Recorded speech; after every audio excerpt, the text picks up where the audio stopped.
Another face in the crowd in this Bellwether town. What are you doing up here, Rachel?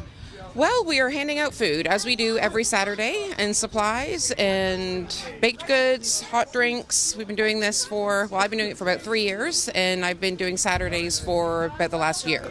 And what motivates you to do this sort of work? I had some clothes to donate about 3 years ago. I saw what was happening down here, and I cook. I have children, so I've been cooking for many years, and I thought, well, maybe I can make some food, and here I am, 3 years later.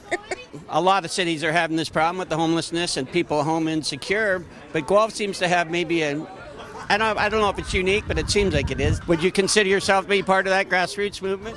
I do, and not just me. From a year ago, it was basically just Matt and I on Saturdays, and people saw what we were doing and asked if they could help, and they've never left. I have people here at the table again today who've been here almost every week.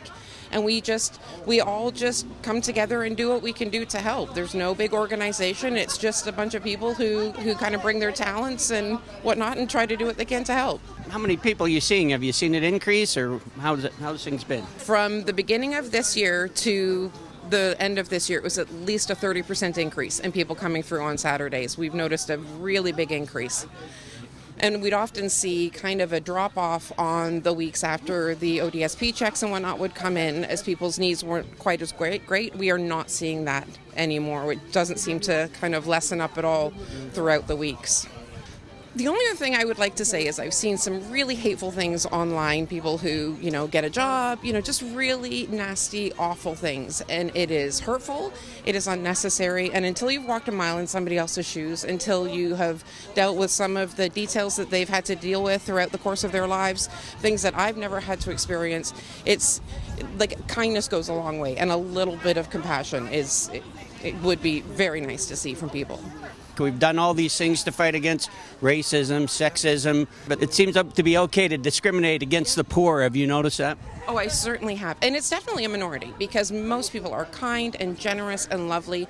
But when you hear about people throwing projectiles at the tents or hurling insults at people and just belittling people who are already struggling enough, it's heartbreaking. But it's definitely a small portion of people. Most people are just wonderful. We've had 3 or 4 people just stop by this afternoon. They dropped off muffins. What can we do to help? And I get a lot of messages like that. People really genuinely want to help, I think. With both feet on the ground in this Bellwether town.